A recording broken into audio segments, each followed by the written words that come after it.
I like the music. Yeah. Yeah, me and my AI Gigi, we put it together. I was about to ask, is this AI? Me and my AI Gigi put it together, but Gigi just gives me the idea. I put the ideas and Gigi spits them out. But then after she does that, then I kind of put my own mix to it, you know? Has Would a you little describe West this Coast flavor? Would you describe this as smooth jazz? Nah, I describe this as lo-fi. Yeah, it's just chill, man. It's like a just West chill. Coasty lo-fi beat. This is lounge music. Oh, definitely. What kind of cocktail are we getting with this music? Hmm. We're not getting Fireball with this music. Oh, hell no. You know, speaking of Fireball, you know your local Valero has a Fireball display where they sell Fireball there? Yeah, but I hear that it's a low alcohol version of Fireball. Mm-hmm. And it's less than what you get at Specs.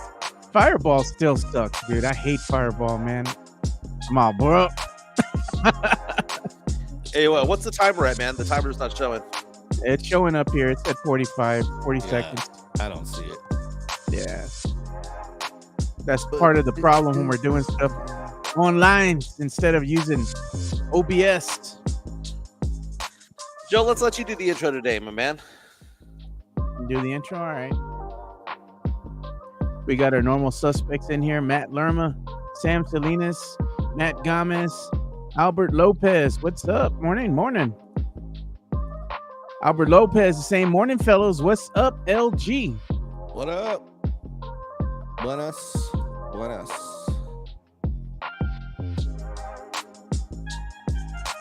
I get you new headphones too, Mike. I gotta get you some to match. Welcome to another episode of the Area 210 podcast with Mike Jimenez and Joe Garcia. Make sure to subscribe and hit that like button. Join the discussion as we broadcast to you live from beautiful West San Antonio. And remember to tip your hosts as it helps the show grow. Welcome to another episode of the Area 210 podcast. We're going to be joined today by the one and only LG himself. LG, what's going on, man? What's up, man? How you doing? I'm doing good, man. And of course, we have the lovely Michael Jimenez joining us today. And you know what I put? I told Mike before the show started that we have the soundbite of him saying that the Spurs were punting the season away. And I got the soundbite from when James Pledger called him a moron. And those episodes, Mike, the from the archive were bangers, man. Yeah, they were. And Pledge is already in the chat powered by MCS General Contracting saying Mike already on his BS. Come on, Pledge. Making this a rated R show just 10 seconds into the program. Hey, I got to play the soundbite just for Pledger, man. You moron! Going back into the archives for all that, but fantastic. James loves the fact that you called me lovely. We got LG in the house. The first time I've ever done a show with LG. You've been hiding him from me for about a month and a half or so. Thank you for filling in on Fridays, but I wanted to be on today. Instead of taking the day off, I wanted to be on so I could hang out with LG, get to know you a little bit, man. How you been? It's nice to finally virtually meet you. Yeah. It's been good, man. It was a long week, so I'm glad it's Friday. So we have a question of the day, by the way, and Joe has been fantastic about getting the drops in. James Pledger provided his. We still don't have Leja's FDM picks, but when it comes in, we'll get it in, right? Mm-hmm. Yeah. It's a process. You got to build the library. It is a process, but Joe was very, very happy to show me one before the show started, which was the controversial take I had this time last year, right around this time last year after the draft. What did it say, Joe? Let's play this one. This one's a good one. It was a punt. This is a signal that the Spurs have no intention of winning this season, and it's a punt into the future. Okay, LG, I need you to be the arbiter of this one, right? Be the umpire of this. People have given me so much crap about that quote when I said the Spurs punted. Now, let me give you some context here. Okay. Back last summer, remember the whole Trae Young, is he coming to the Spurs or not? What about Lauri Markkanen? All these big-time free agents, or not free agents, but potential trade prospects, right? Mm-hmm. Could they come to San Antonio? When the Spurs signed Chris Paul, I called it a punt because I said 39-year-old point guard coming in, and there were some positives to him working with Stephon Castle and all that stuff. But I basically said it was a punt, and what I meant by that was we're not going to get any superstars coming over. We're not going to get any all-stars. It was a punt on the season. Was it inappropriate for me to say so? And Joe, what everyone else has been saying that it meant other things, Joe. And whenever Chris Paul had a good game, that's what I would get. That right there, that look I would get right there. It was a punt on the season. I stand by it. LG, was it wrong to have said it was a punt when the Spurs got Chris Paul last year? Let's say punt's a little. It's a stretch. I wouldn't say it's a punt on the season. I'd say it's a development move. Well, they knew they weren't going to be yeah. any good. I guess if you're saying punt by mean they knew they weren't going to be any good, so let's get this old guy in here to teach these kids something, then yes, you're correct. There you go. I'm going to take punt. that. Yes. I'm going to take that, Joe. I'm going to take that as a victory. Joe, what's going on in your world, dude? You're Minnesota Timberwolves. Dude, I say you're Minnesota Timberwolves because you were all about them. And you were saying Oklahoma City's overrated. They are, bro. And OKC buzzsaw just killed them again in game 2, up 2-0, going to Minnesota. Do you still believe in the Timberwolves, Joe? Nah, not anymore, bro. They're playing like 2 packs of ass. They look like they're tired. 1, 2, 3 Cancun. They're talking to their travel agent. They're ready to go on vacation, man. They ain't playing with no heart. They're just making a whole bunch of mistakes. They just look like a team that's tired. They just out of it, dude. They don't look like they have any interest in winning this series at all. And that's a shame because literally you're just 4 wins away from getting to the NBA finals, and they're not playing like they're a team that's at the Western Conference Finals right now. It's like they're treating this like it's a regular season game. There's just no sense of urgency with them, you know? And Ant-Man's come back down to earth. And part of that is because Oklahoma City's defense is so good. They're a very, very good defensive team. The problem is they're both good teams defensively. The bad part is one is good at offense and the other one's not. And Oklahoma City is a very, very good team. And I'm looking forward to whoever they play in the NBA Finals. Like you said, OKC is going to go to the finals. That's a foregone conclusion. But who would you rather see them play, LG? Do you want to see Oklahoma City against the Knicks, or do you want to see them play against Indiana? The Knicks. Why so? Just because of the market. Honestly, not because of any player or any team's greatness. Just because of New York. I want to see NBA Finals at Madison Square Garden in the modern era. Joe, you've been on record saying that you want the Pacers. This team of destiny, Joe. Do you think a team of destiny like the Pacers can go into Oklahoma City, steal a game over there, and just keep it going? By the way, the ratings for the Knicks and the Pacers game 1 was one of the highest rated games in years for the Eastern Conference Finals. Great Joe, game. Joe, are you expecting more fireworks in game 2? I am expecting more fireworks in game 2 because the Knicks got to come out and do something because they let down not only the city, but the fan base as well. You know, because let's face it, man, they just pulled a choke job of epic proportions. But at the end of the day, I do want to see this Pacers team get into the finals for the case in point that I think they're one of the best teams left in the playoffs. They've proven that, man. They know how to win in crunch time. It doesn't matter how many points you go up on them. They're going to find a way to come back and make it interesting because it seems like teams just get complacent at the end. You know, there are 2 minutes, 3 minutes left in the fourth quarter. Run out the clock. Just play smart basketball. You don't have to be chunking up threes and making boneheaded moves. It's a combination of poor player IQ, combine that with poor coaching, and you get this debacle. So I'm just 100% behind the Pacers because I even said I'm going to bet the house on the Pacers winning the whole damn thing. I think if you have the Pacers and OKC, the Pacers are going to be a better team, more well-rounded team than OKC. And then JHNSB says, Joe is an envious Spurs fan, except that Chet and J-Dub will be NBA champs. I'm not. I even said that it's some of the other Spurs fans that are envious because they don't want to see Chet hold up a championship trophy before Wemby. But you know what? OKC has a better team. That's why they're in the NBA or the Western Conference finals, should I say, and not the San Antonio Spurs. But don't the Pacers give you some hope as a Spurs fan? I mean, because there's not one superstar on that team. You have a team where everyone knows their role. Tyrese Halliburton has been an all-star. Pascal Siakam has been an all-star, but they're not perennial all-stars. They're not Giannis. They're not going to be what Wemby's going to be, where they make the all-star team every single year. The idea that we need to go get a superstar kind of goes out the window a little bit when you see teams like Cleveland do well this year. We see Oklahoma City do well this year, and Oklahoma City and Indiana, both of them don't have any major superstars. I know SGA is the MVP, but come on, man, he was not really the MVP. That should have been Jokic. But the fact of the matter is, I look at the Pacers and I think to myself, that's a template, right? You have a capable point guard, you have a dynamic forward, you have good play down low, and you've got shooters. The importance of having shooters. That game would not have been remotely close if it wasn't for all the three-point shooting they had in the fourth quarter. Naismith knocking down 6 in the fourth, 8 in the game, giving Halliburton that chance to make that desperation shot to send it into overtime. It was a great game. All the pressures on the Knicks. I don't care what anyone says. All the pressures on the Knicks, because if they go into New York and win tonight, series over. What do you think, LG? That's what Stephen A. Smith said, LG, earlier today. I mean, what are your thoughts? I don't know about series over, but it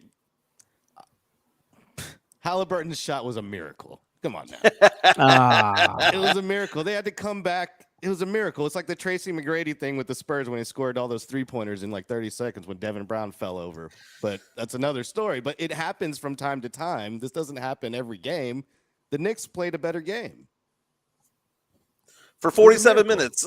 For 47 minutes. It was a miracle, yes. If they can just do what they did for the first three and a half quarters, they're going to win this series. And to think it was a 14-0 run leading up to it all. Like I said, it wasn't like it was the last 51 seconds where everything that could have gone wrong for the Knicks went wrong. Part of it was boneheaded plays. Part of it was chunking up shots when they should have been running out the clock. Part of it was missing free throws, getting turnovers. I blame a lot of that on the coaching, too. Yeah. Why is it the coaching? Joe said that yesterday. Why is it the coaching? Call timeout. Tell these kids not to dribble the ball out. Brunson's not a kid. Karl Anthony Towns is not a kid. None of them are kids, technically, but to the coach, they're all kids. True enough. But I look at tonight's game.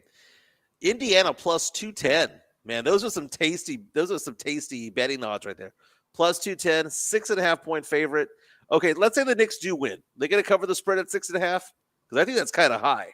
That is a high spread. But in today's day and age of chunking up threes and these high-scoring games, it's very doable. Probably be right on the cusp of that spread, though. I tell you what, Joe, I don't know, man. I think that this Indiana Pacers team believes they're going to win every game that they're involved in. I think they're going to go out there because they've had 3 games where they've been down 7 points, 8 points, and 9 points with under a minute to go, have won those games against the Bucks, against the Cavaliers, and now against the Knicks. They go out there and this is so stupid, right? This is how bad it was for the Knicks. It's so stupid that they know that the Pacers have done that. They know that they've done that in the last 2 series, and they still nutted up. They still lost that game. I can't believe it still. I mean, it's been 36 hours since that game ended, and I can't believe what we just saw when that happened. And I think that the Knicks are snake bitten. They're snake bitten by that game. They're snake bitten by the fact that they haven't won a chip since 1973, Joe. I mean, before disco. We talk about the Cowboys haven't won anything since VHS. The Knicks haven't won anything since 8-track. Okay? Yeah. The Knicks are snake bitten, and I love it. I love that the Knicks don't win anything. I want the Pacers to go in there. I don't want a 7-game brutal series. I want the Pacers to get rid of them in 5. You know what the Pacers say every damn game, every damn series, because everybody says, oh, that's it. They're going home. They're going home. They're going home. And their response is, I don't give a damn. They don't give a damn. They don't give 2 shits about what anybody thinks of them because all they do is win. All they do is win. Yeah. Sam Salinas has a question for LG, asking the question, whoa. Are these kids or professional basketball players? LG, your response. What's the difference? Even the kids are getting paid these days. So Wemby was professional at 15. Dude, I'm looking forward to that Pacers series, that Pacers Knicks game tonight. That's going to be a fun game tonight. Switching things over a little bit. Yesterday was a historic day for Caitlin Clark. I don't know if you saw that, Joe. Caitlin Clark, for the first time in, I believe, 140 some odd games, did not make a 3-point shot in a game.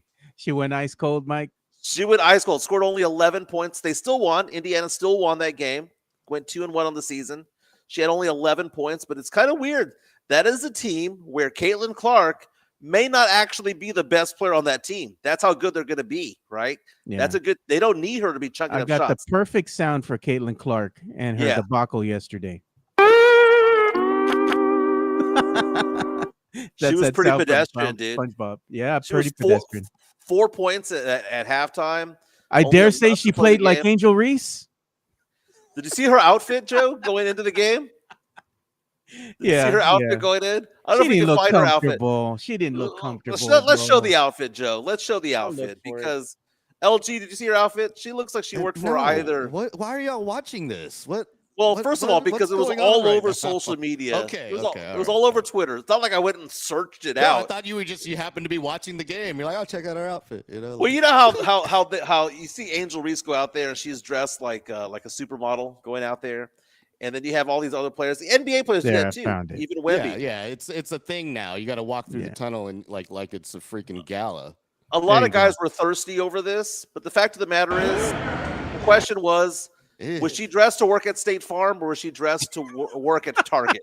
She looks like Carmen Sandiego. Just needs the Who's wearing a trench coat in May? Come on, man. It's like 95 degrees outside there in Indiana. You got to mix in some sunlight, too. Those legs are a little milky there, man. Right there. God, good God.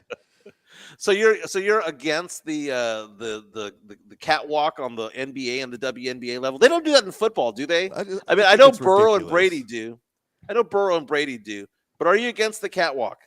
Nah, let them have fun with it. It's all good fun. Whatever. Now, is it ever too overboard?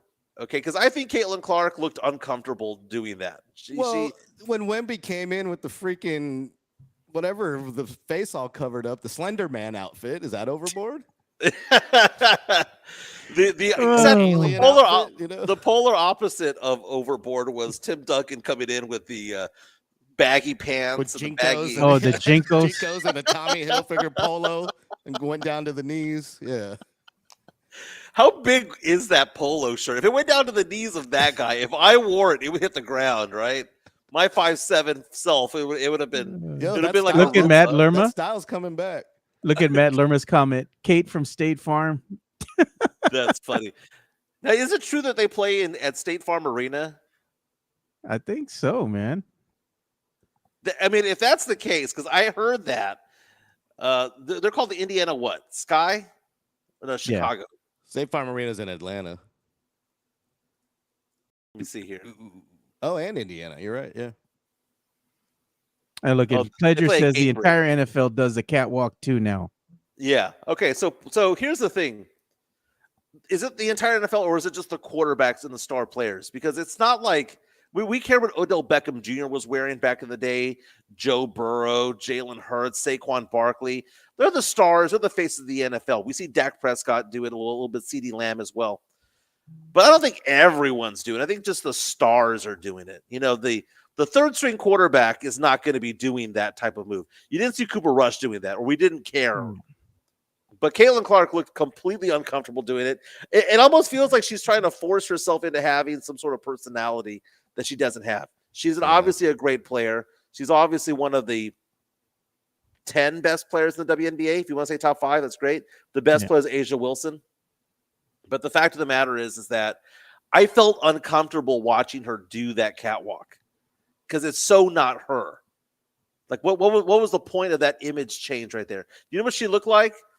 She looked like Timu Taylor Swift. Timu. Joined by LG and Joe Garcia. Am I wrong, Joe? I don't know. I mean, you look at your girl Angel Reese. She's a Timu Beyonce, bro. Like, I'll take it. Even a Timu Beyonce. I mean, hey, she looks more like Sid the Sloth, bro, from Ice Age, man. Jesus, dude, I've heard that. I've heard that for years. You know what? It's pretty damn accurate, man. It's pretty damn accurate. Unsee it now. You can't unsee it, man. So I'm saying. So does Stephen A. Smith, as Fernandez points out, did he need to do the catwalk too? Why is he doing the catwalk? Why as media does Stephen A. Smith have to go through the tunnel the same way and in the same fashion as the NBA players? Nobody cares to go see Stephen A. Smith and what he's wearing, dude. Who gives a damn about him, man? What are your thoughts, LG? You want to see Stephen A. Smith walking the catwalk? Why? Not really. I mean, I feel like he's trying to fit in with he wants to be an athlete so bad that he's like, oh yeah, I got to film me on the catwalk. Like, come on now, bro. What's that like, name of that some song? fly suits though. I'll give him that. What's that name of that song? That song that came out way back when? Was it Right Said Fred? Oh, I'm too sexy. Yeah. I'm too sexy. Which, by the way, I've never seen sung at a karaoke, and it's got to be the easiest song to sing because it's a low register. You know, You're too sexy for your shirt, Mike. Are you a karaoke? so sexy it Mike? hurts. Oh, LG doesn't know. Pandora's box. LG doesn't why, know. LG, man? Let it die, dude. No. I love karaoke, man. I didn't say that All I'm right. good at it. I just hold a tune decently. Okay. Well, yeah, man. I don't make an ass out of myself more often than not. I usually do okay. All right. Yahweh. I mean, he's gonna bow out when he gets, a couple of shades under the wind. He gets brave up there on the stage, and then he'll be like, "Nah, I'm good." Now, I want to know what LG's go-to karaoke song is. Oh man, I don't do karaoke, but if I were forced to, I'd do something in the low register or something that does like talk singing, like Frank Sinatra or Dean Martin, something like that. Nice. They're like, Somebody can have a drink too.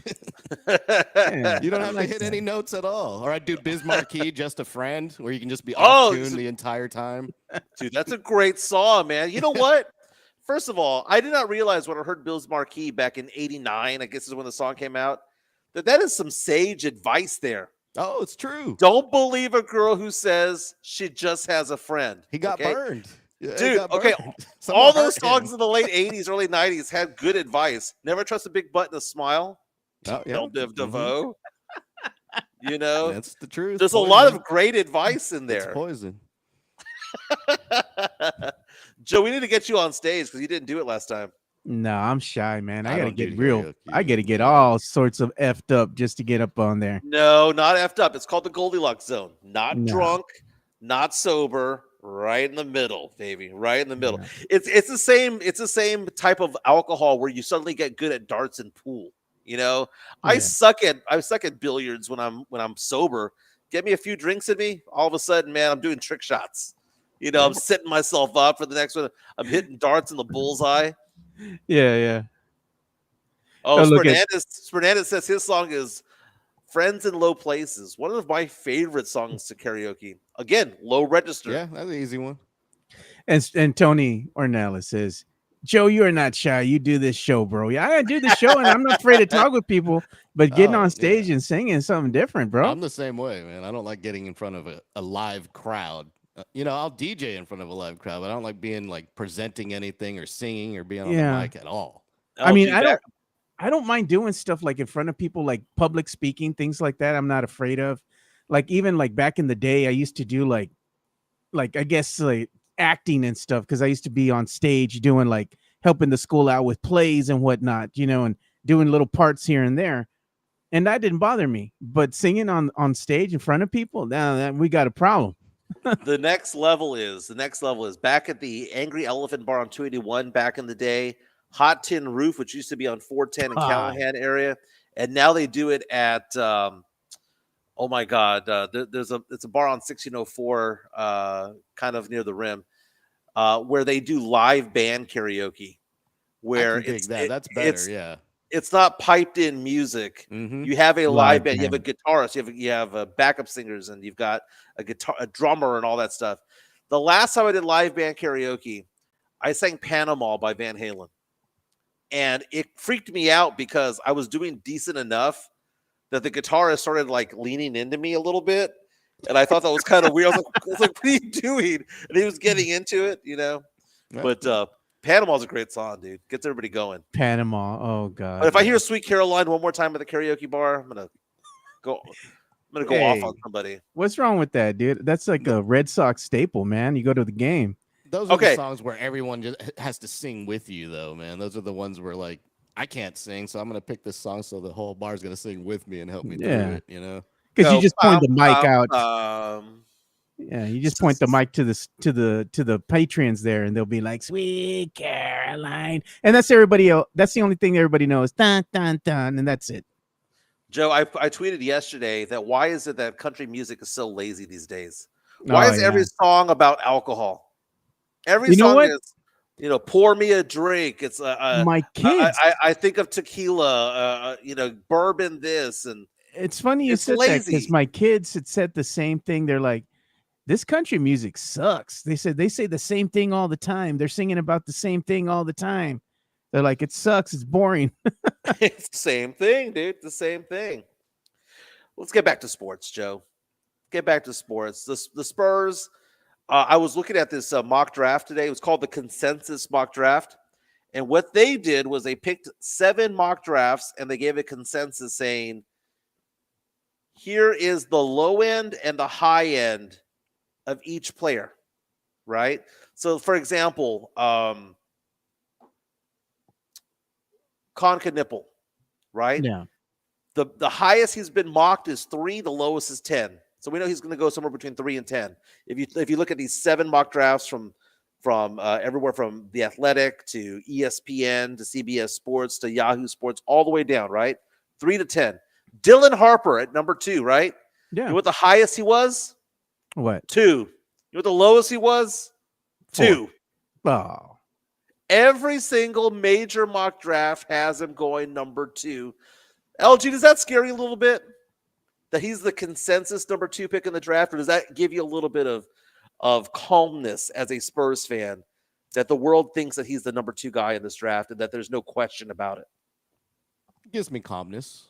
So there's basically no doubt they're going to pick him. Do they? That's all up in the air. We don't know what Brian Wright's going to do, but yeah, it gives me calmness that, it's better than having a draft that where we're like, you don't know who's going to be picked. I mean, granted, that could mean there's great players all throughout the top, picks. Mm-hmm. But is this draft that bad that he is considered the number 2? Nobody's better than him? Nobody? Well, it's funny because you very rarely see this happen. You sometimes have the number 1 talent there. You knew that Wemby was going to go number 1 overall.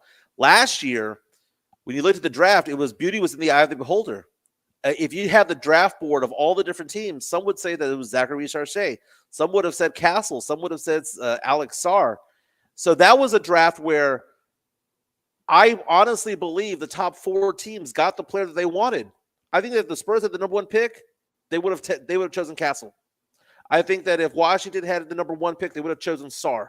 Like everyone got what they wanted. But this is a draft where there's legitimately a 1 in Cooper Flag, and there's legitimately a 1A. I don't want to say tier 2 of Dylan Harper because to me he's 1A. If everyone else believes he's 2, that means that if Cooper Flag wasn't in the mix, that everyone would think that he was a consensus number 1. So it gives me some calmness there. If Brian Wright pulls a Nico Harrison and drafts somebody else, that would be the ballsiest thing he'd ever done as the GM. But who would it be? How can it be if they do that, Joe? The ballsiest thing that you could do instead of going ahead and picking a sure thing at number 2 is trading that away for assets that you can use now to help you win. Instead of going ahead and getting that number 2 pick and be like, all right, this is going to be our guy, you make a deal with the team. And again, like I was saying, you get some players out here that can complement your supporting cast that you have now. Bucket getters, people that are good role players that can knock down buckets, 3-and-D guy that can go out there and do something on the wing, I mean, that's what the Spurs are really lacking. And if you want to go ahead and say you want to make a ballsy move, that's what you do. Well, it might not be, let's say, favorable in the eyes of Spurs fan. I think that's something that you would be like, all right, let's see what happens. If he does something like that. My opinion, though, I think they're going to stand pat and go ahead and just get Harper at number 2. There's not going to be any sexy moves there, but there might be something that the Spurs do at that number 14 pick. They might trade that away. When you look at these comparables, LG, of these players, I talk about calmness as well. I love the fact that Dylan Harper's dad played in the NBA for 15 years. Mm-hmm. I like the fact that Dylan Harper's dad played with Michael Jordan, played with Kobe Bryant. I like the fact that his dad was a 5-time champion. I love the fact that his mom played basketball professionally as well. I think that this is a perfect fit. I don't care if Stephon Castle's out there because you know what? Maybe, just maybe, this makes Castle better. Maybe Castle sees Dylan Harper come in and go, okay, I'm not the anointed one. Maybe I'm not guaranteed a starting job over here. Maybe I'm not the future with the Spurs, and maybe it lights a fire under Castle's ass even more. He provided that fire already. I'm not saying that he needs that or that he's lazy or that he wasn't trying really hard in the offseason. I'm not saying that. But doesn't iron sharpen iron? I mean, isn't that a thing? And I look at it, the more I think about it, the more confident I am in that those who say F them picks really need to settle down. I think that the whole idea of going out and getting Giannis might not be the best thing for the Spurs. But LG, you're the general manager of the Spurs. Oh yeah. And let's say that it costs a couple of key players. It costs Harrison Barnes, it costs Vassell, and it costs the number Dylan Harper, and maybe a couple of other picks down the road. You doing that pick? You doing that trade?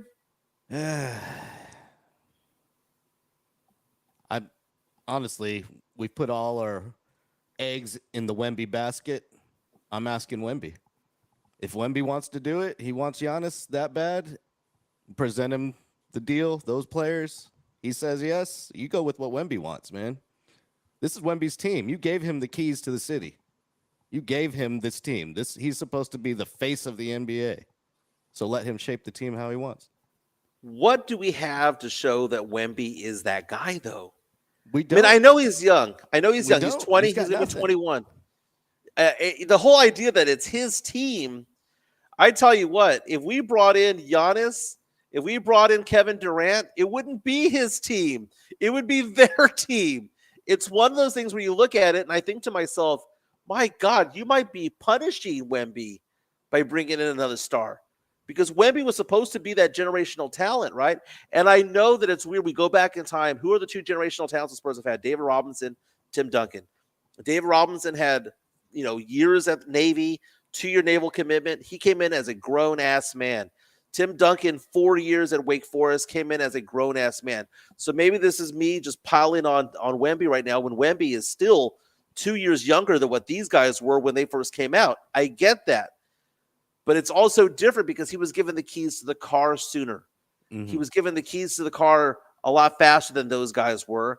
And at what point do we look at Wemby and say, Wemby, you need to lead this team? Does he have to be the leader of this team at year 3 at the age of 21? Or do we wait for the second contract to say, okay, now that you've had 4 years under your belts, you now need to assume the alpha status on this team? Because I tell you what, Spurs down by 1 with 5 seconds to go. I don't want the ball in Wemby's hands. I want it in De'Aaron Fox's hands. Yeah, give it to Fox. But at what point do we have to look at Wemby and say, that is your situation? Because I don't think we're there yet. Yeah, no, but I think if you did that trade, Wemby would happen naturally. If Giannis becomes the alpha, which he obviously would, Wemby would fall into the role. I believe he'd fall into the role like David Robinson kind of was. Tim Duncan came in, David Robinson. Obviously, he was a lot older, but he stepped back a little bit. He's like, all right, Timmy, do your thing. I'm going to compliment you. I think it would be a great fit. And if Wemby wants that, I would do it. One of the things that I think of when it comes to Wemby is who exactly has been his mentor. Now, I know that we have mentors, like he's working out with Hakeem Olajuwon this offseason, and I know that he has access to Tim Duncan and David Robinson. I get that. But on the court, we saw a mentorship between Chris Paul and Stephon Castle. David Robinson mentored Tim Duncan. Avery Johnson mentored Tony Parker. You look at Wemby, I think the problem that he has is that he doesn't have another big man on the roster that he can look and respect. Mamu? Who's been through the battles. It ain't going to be Mamu. It ain't going to be Charles Bassey. Who? It's not going to be any of those guys. What's his name going to be next year? Gone. Maybe the problem not going to work here anymore. Yeah. Maybe the problem is that Wemby has not had a mentor to rely on that he could go on 82 games with. I think that might be the problem. Maybe, and that's why I think the idea of going after Giannis might not be it. Maybe the idea is to go after a Naz Reid kind of player. Throw a lot of money at him. I'd rather throw $30 million at Naz Reid than $60 million at Giannis. I'd rather have a more complete team like Indiana right now, who has Nemhard and has Naismith and Siakam. You got 2 past all-stars, but it's a complete team. These super teams, man. We're in a league right now where we're going to have the 7th champion in 7 years, 7 different franchises. It's telling me that the idea of having a super team has probably passed its prime. It may not be beneficial anymore, Joe. Hey, we got a comment coming in. I wanted to get to this one by James Pledger. He says, I thought Josh Primo was the ballsiest thing he's done. Speaking of Brian Wright. And then we had another comment. That was the dumbest thing that he's done. I wanted to show this one. Leha was saying that he's tired of, he says, settle down these nuts. F them picks.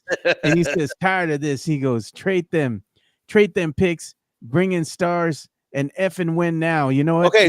That gets this soundbite. Scared money don't make money, Okay, so here's the thing. It will win games. Okay, you bring Giannis in here, 50 wins, book it. It'll win games. But are we in this to win games, or are we in this to make championship runs? It's 2 different things. Yeah. And Rudy G asking the question, who mentored David Robinson? Terry Cummings? The answer is yes. Terry Cummings was that guy. He was the veteran leadership on that team, on that roster back in the day. He also had the ability of having, a lot of what he had, Larry Brown in that era. He had a lot going on with him. But the fact of the matter is that, Tony Analysis bringing up a point right here. Says, Mike, did you hear what SGA said about CP3 postgame last night? That's why you keep a CP3 type player on the team. It would be a lot of guards, but CP3 can help with the leadership of Castle Fox. I think CP3 is not in the state of mind right now to want to play for a Spurs team that he's going to get reduced minutes on. Why not keep him on the team as an assistant head coach? Oh no, I would love all that. We've seen point guards become head coaches. Steve Nash became a head coach. Jason Kidd. We saw. Yeah, but Steve Nash sucks something awful, dude. But either way, they have that coaching mentality.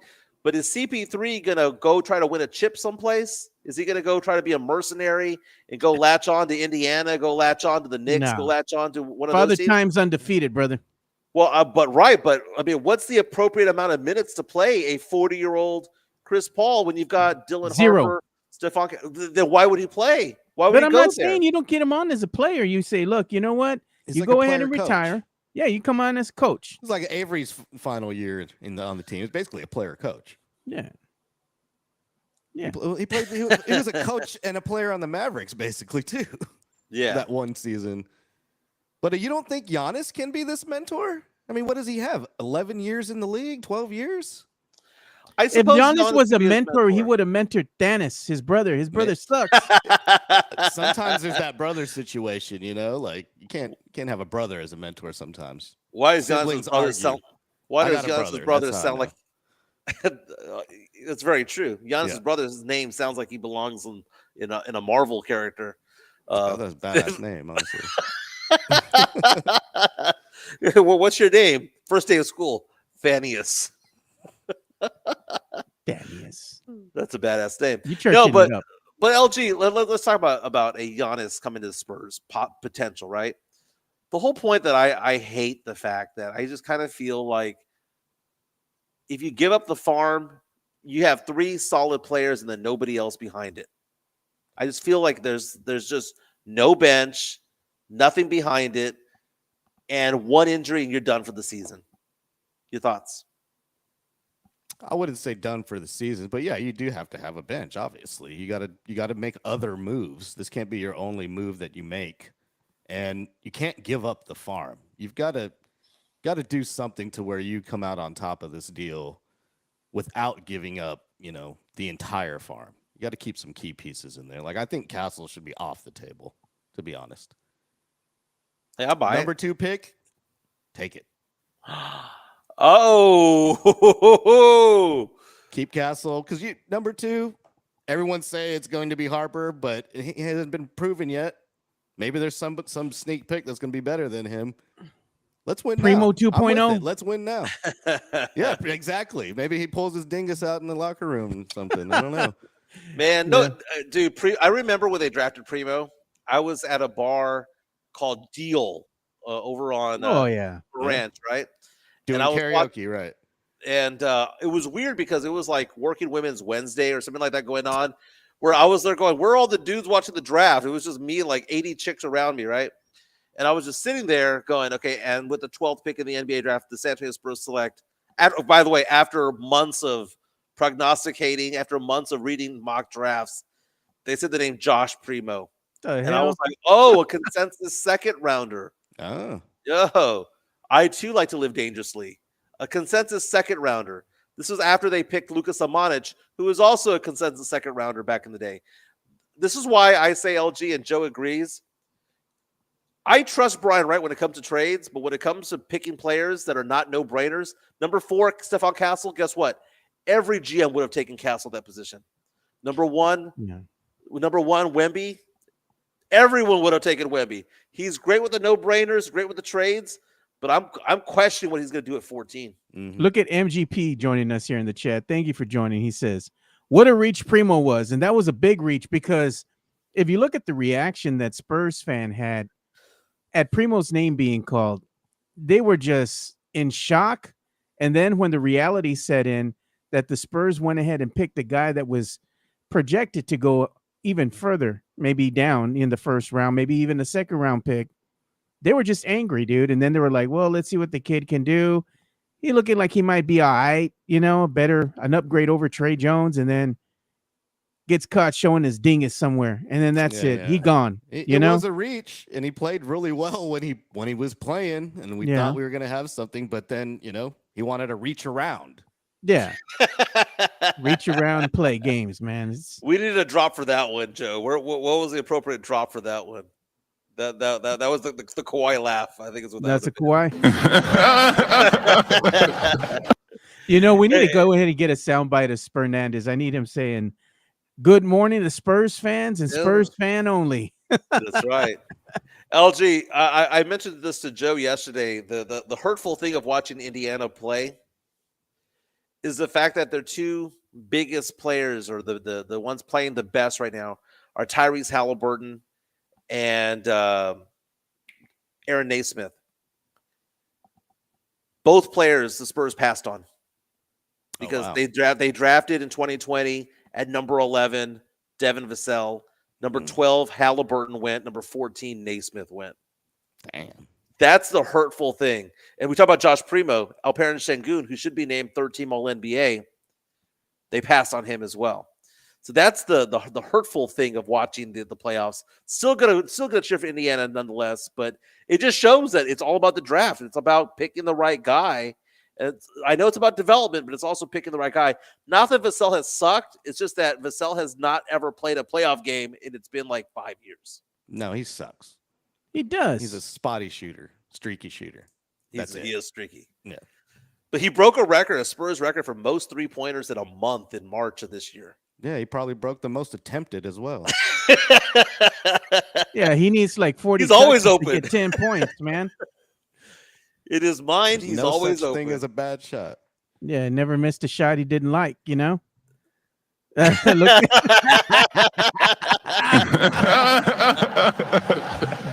Vassell, in ass. Get him out of here. If you want him, take him. Devin Vassell, I've even gone on record and said this. You've already seen his peak. This is who he's going to be. Very inconsistent player. He's going to have good games where you're like, man, look at this guy. He's really going to mount it at the hold my beer. Because as soon as you play against a good team, he all but folds like a $5 folding chair. Them little rickety chairs you're afraid to sit on at the barbecue because they're going to break. That's Vassell. That's Vassell. LG, as the team is constituted right now, let's say that the Spurs, now we didn't have De'Aaron Fox last year. We had him for 17 games. Mm-hmm. The 17 games we had him, he was hurt. Yep. Wemby missed, 40% of the season? Don't forget Sohan. He's always injured, too. Yeah. You can get that bum out of here, too.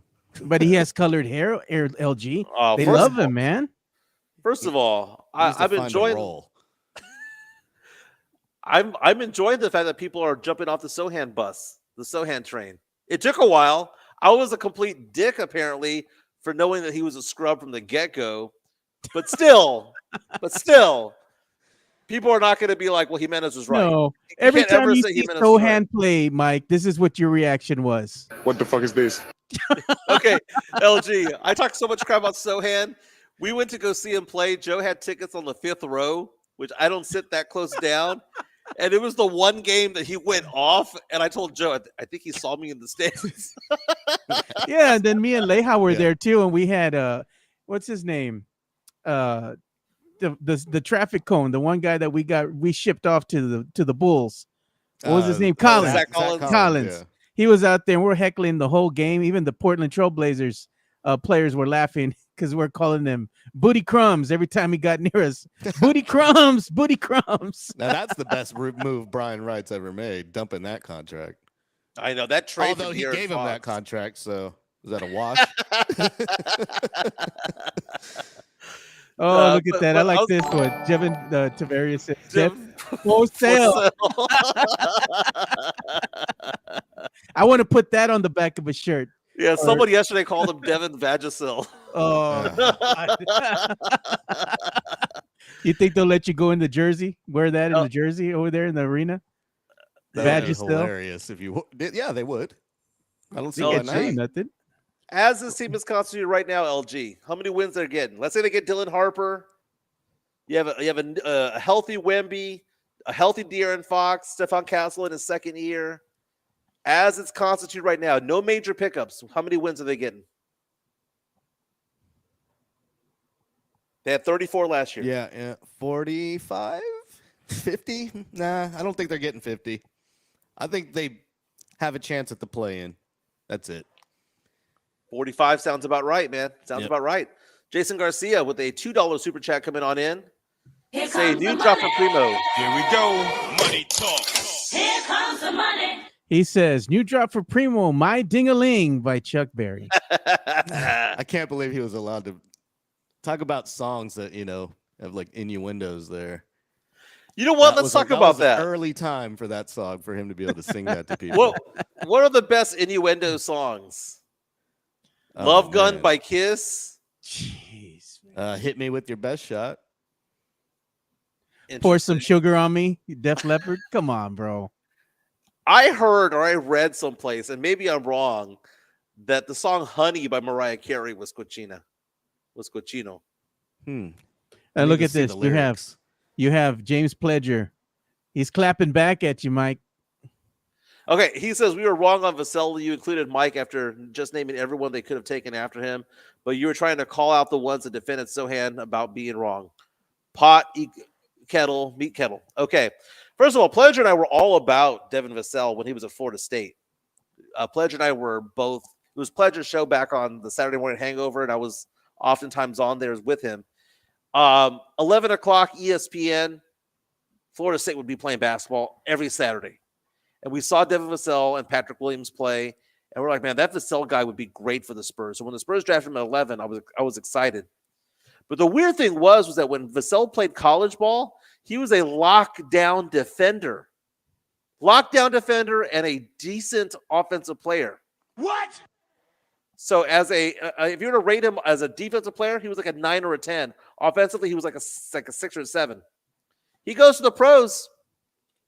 Where did that defense go? How were you a lockdown defender in college ball, playing in a decent conference, come to the pros, and all those skills just went away?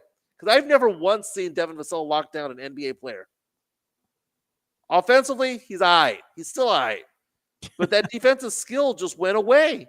It's like he just said, I'm just not going to play defense. Yeah, he just hasn't panned out for the San Antonio Spurs for what he's been paid. He's not the caliber of player that they had expected him to be. And at some point in time, you have to go ahead and come to the realization of that and move off of him before you can't get nothing for him. That's what the San Antonio Spurs have done in the past. They have the gentleman's agreements. They hang on to players too damn long. And when they finally decide to get rid of them, they only get like a bag of chips for them. I bet you if they go ahead and say, you know what, we're going to entertain the thought that we're putting him out there in the trade market, right? We're going to see what we can get for him. Listen to offers. See what you can get for him now. Why wait? Well, 27 million. I mean, you'd have to at least be the sixth man on a team. You can't be 27 million and be the eighth guy on the team. You just can't. Not in today's NBA salary cap environment. That's the problem that you have. And we got to give some love to Jeff Garcia from Locked On Spurs. I'm today's guest on Locked On Spurs. Nice. That's silver and black coverage. More than 7,500 subscribers on YouTube. Jeff Garcia. Locked On Spurs is your daily Spurs podcast, hosted by Jeff Garcia, the lead Spurs writer for Ken's 5 San Antonio. Jeff has a healthy plethora of guests all the time on the Locked On Spurs podcast. You can also follow Jeff on Threads at Jeff G Ken's 5 SA. You can also follow Jeff on Twitter at Jeff G Spurs Zone. So make sure you go ahead and give Jeff a follow not only on Threads and Twitter, but also on YouTube at youtube.com/@Locked On Spurs. This is where you're going to be able to find the replay of the Locked On Spurs podcast.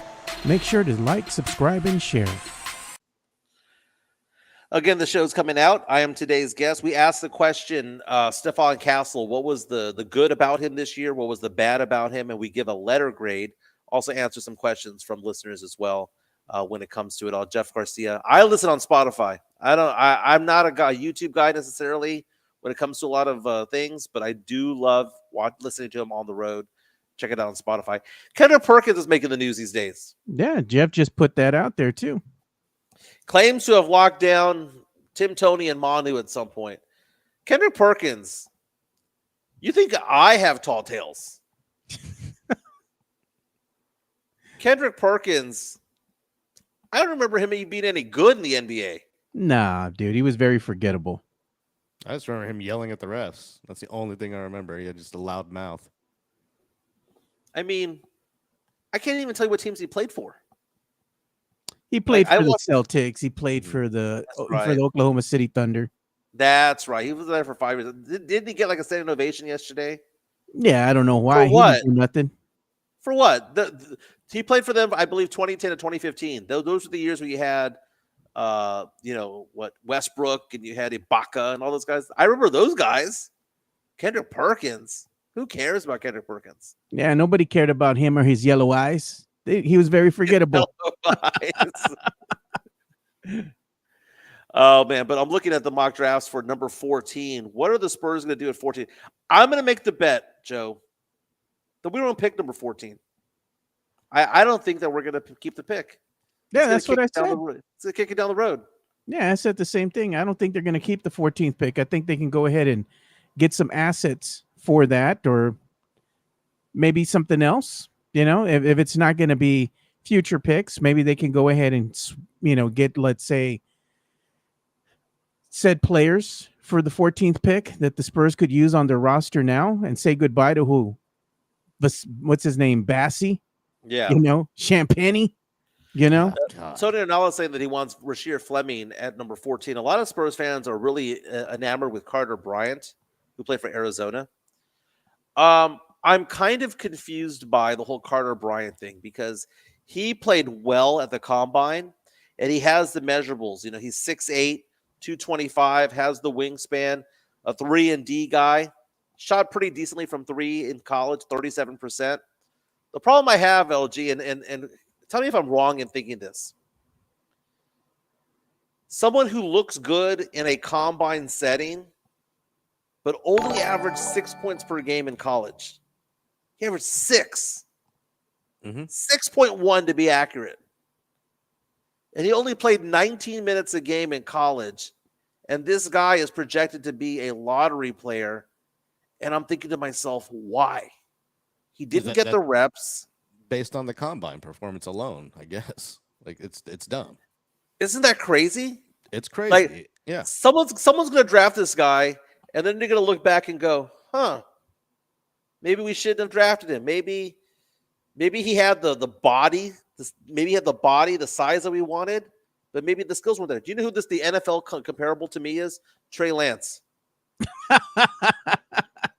Trey Lance was picked number 3 overall, right? Yeah, by the Niners. He played like 12 games in college, and it was at North Dakota State. or 14 games. It was a small sample size of games that he played, and I think part of it might have been during COVID.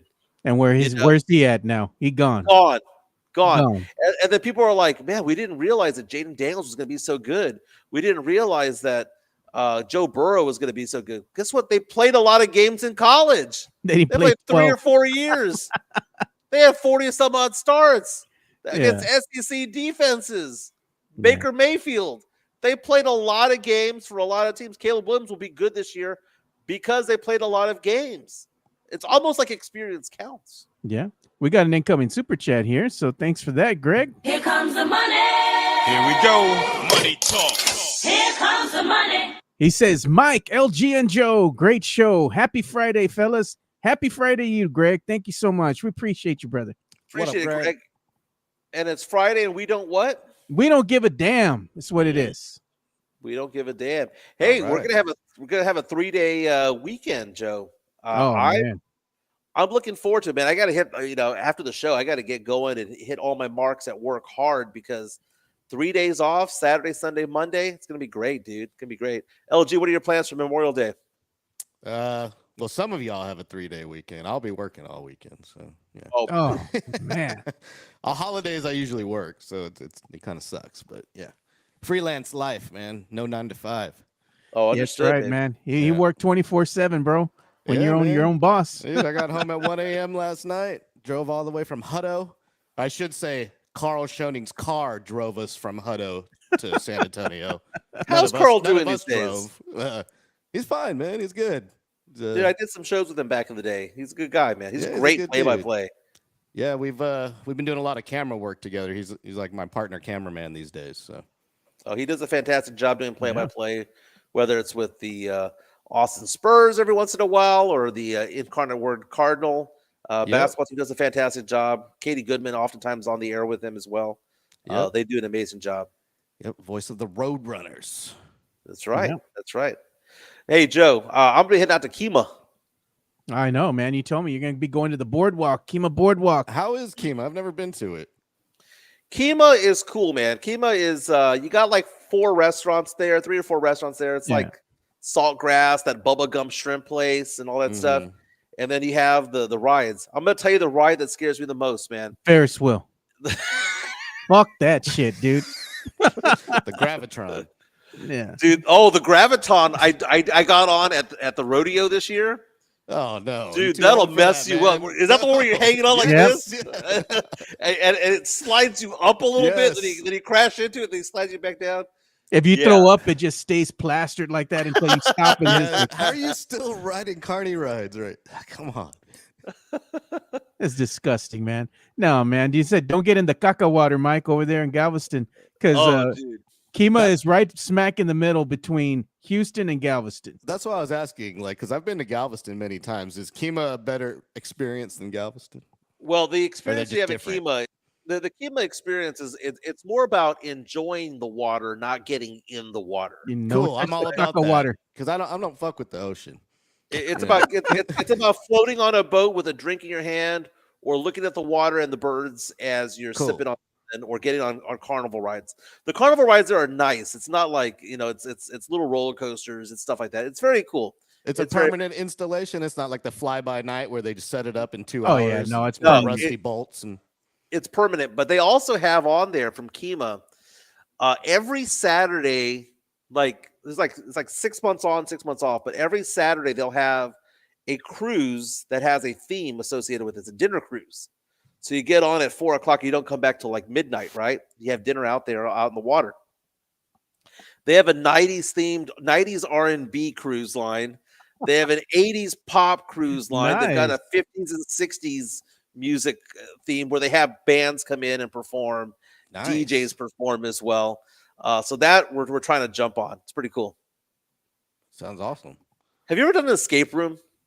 No. Oh, I have before. Those are awful, man, because nobody can agree on anything. Everybody's kind of trying to figure out the puzzles in the room, and then sometimes you got to collectively come together to solve the bigger puzzle so you can unlock the effing door. Yeah, and that don't happen because everybody's all, I'm gonna figure this out. What is this and what is that? And by the time you know it, man, your time's expired. Just get me out of here, man.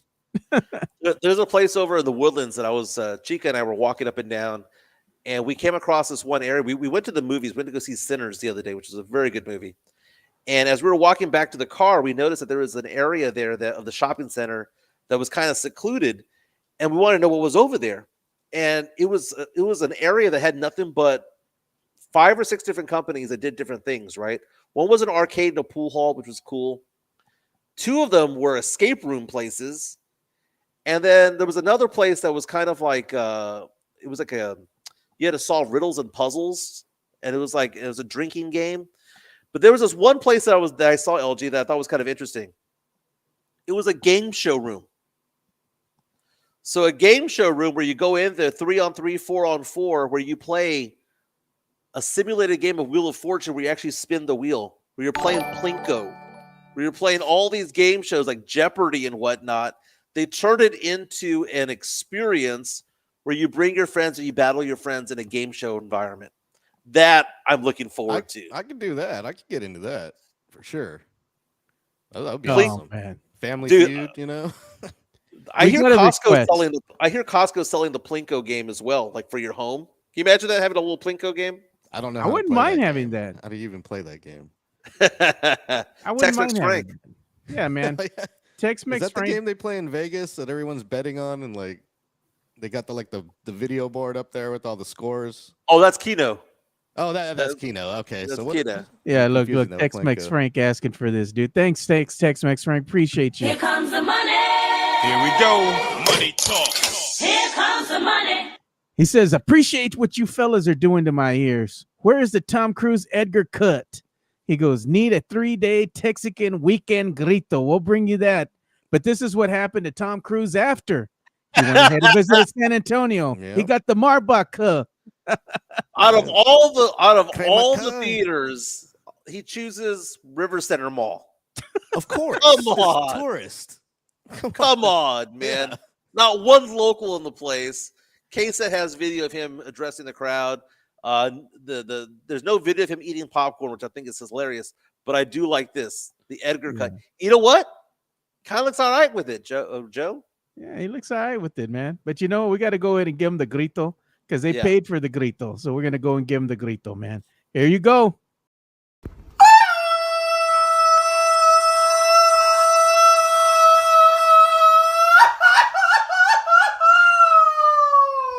¡Viva México, cabrones!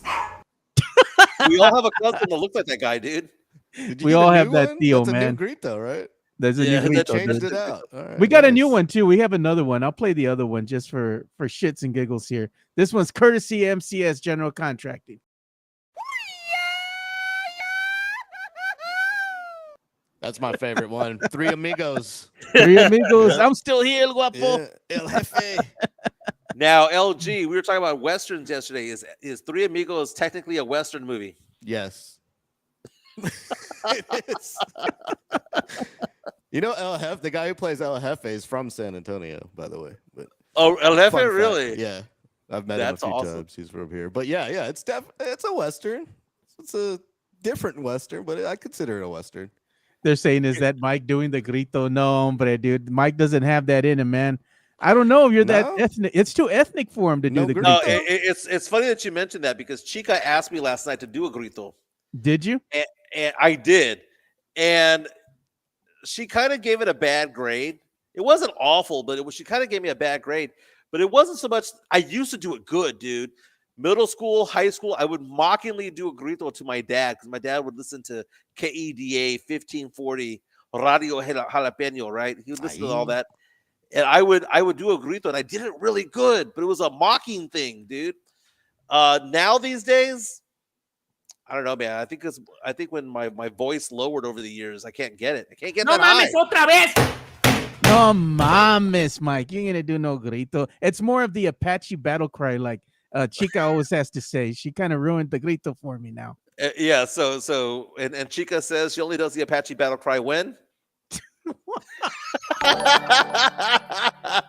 LG might have missed that. So we were talking about the grito, and Chica, my girlfriend, says I only do the Apache battle cry in bed.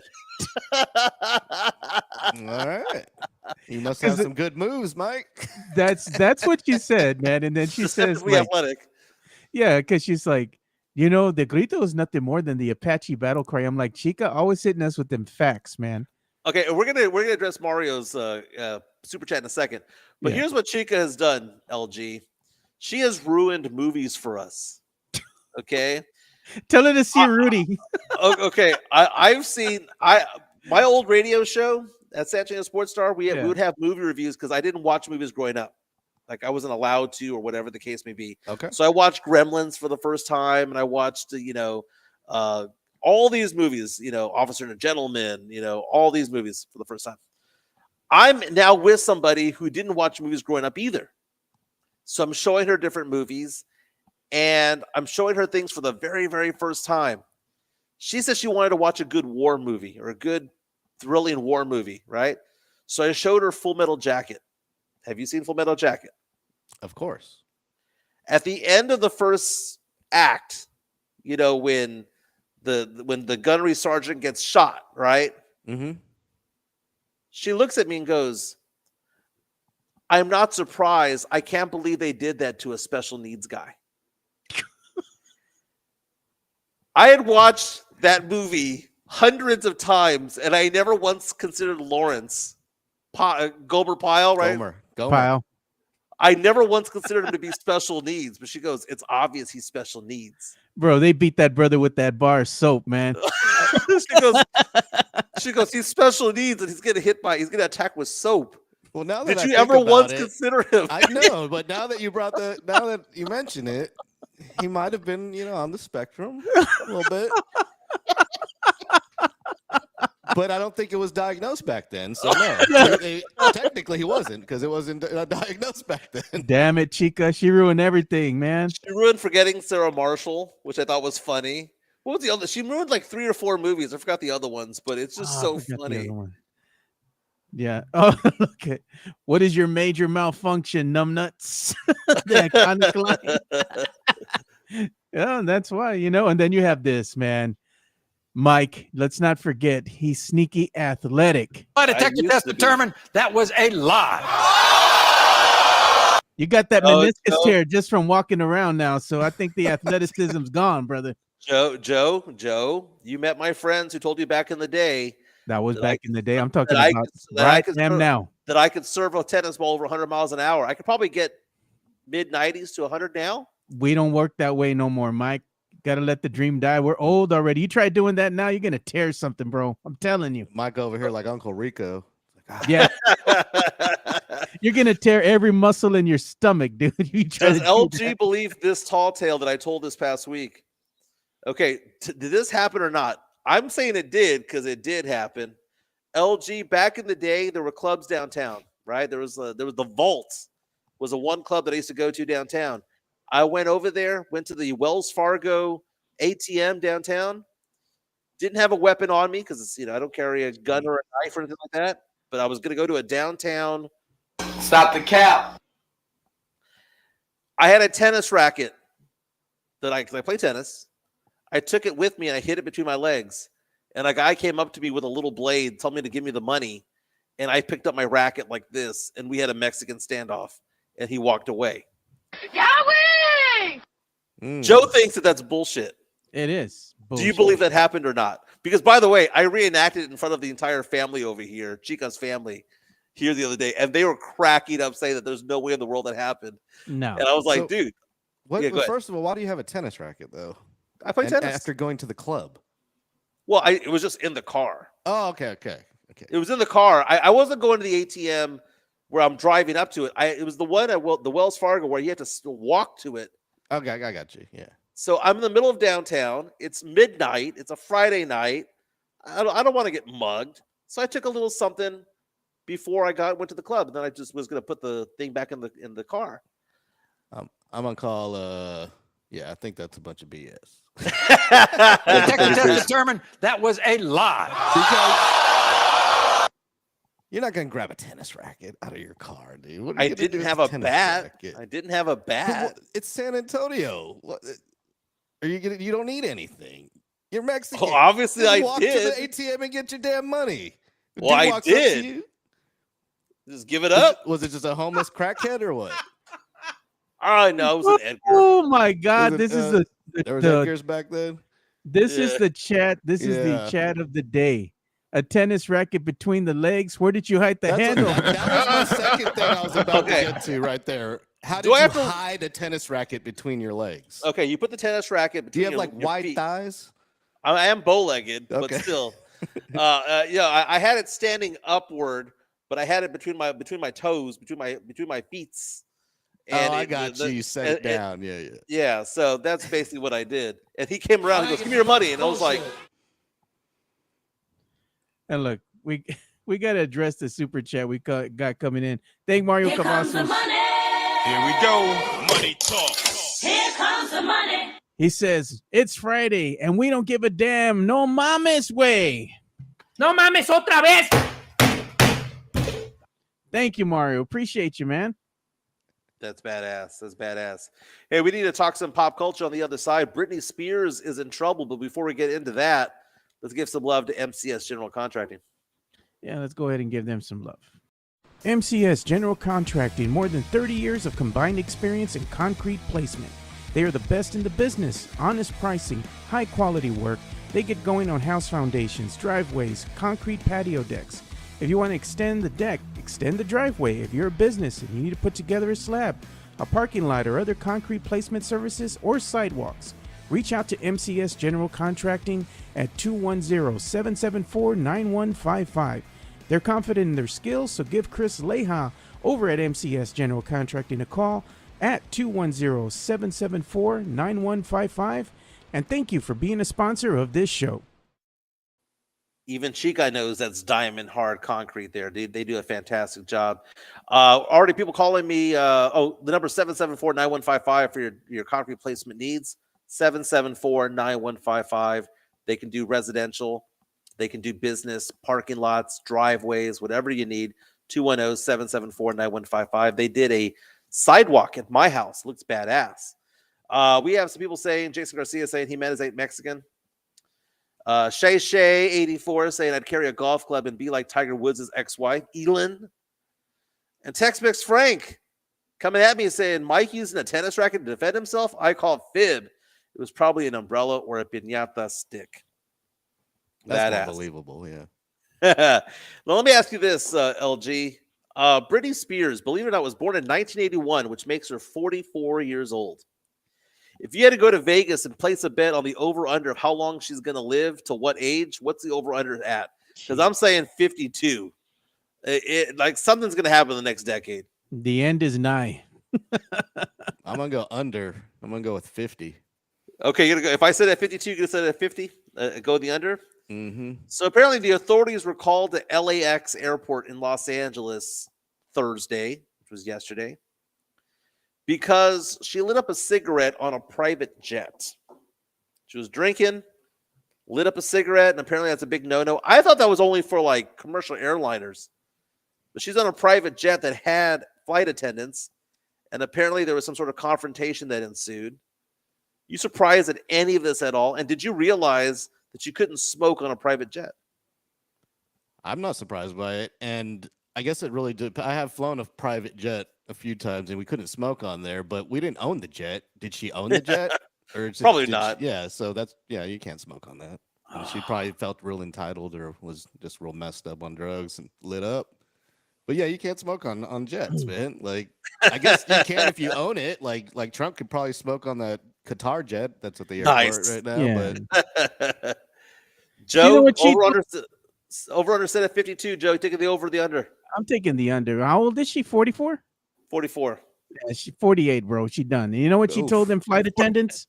She told them, y'all are going to have to go ahead and pull this cigarette out of my cold, dead hand. And she said, I don't give a damn. damn right she did.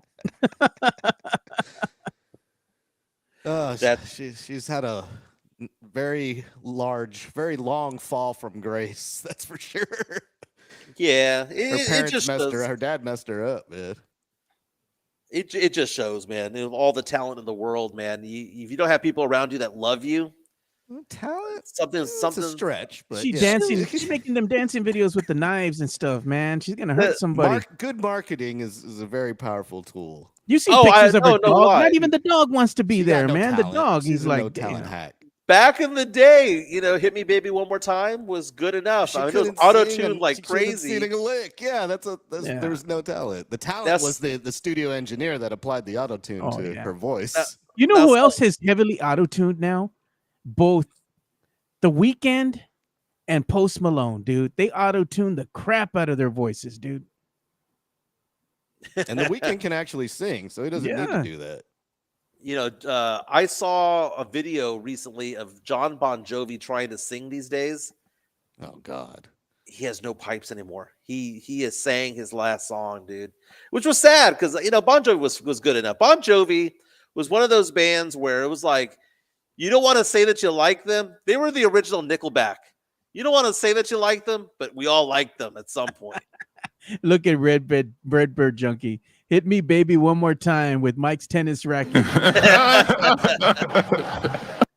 So my girlfriend, Chica, thinks that Ariana Grande is going to kick the bucket one day soon. She's worried about Ariana Grande. She says Ariana is way too skinny. She might be going the Brittany Murphy route. She looks bad. Real bad. I think whenever her ex-boyfriend died, the Mac Miller, she got all on drugs and started going downfall of Ariana You know what, Grande. man? I'm going to show this here. She hates America too. Don't forget about that. Oh yeah, that she does. Let's check this out. Once you see this, LG and Mike, you won't be able to unsee it, and it's courtesy of our boy Fernandez.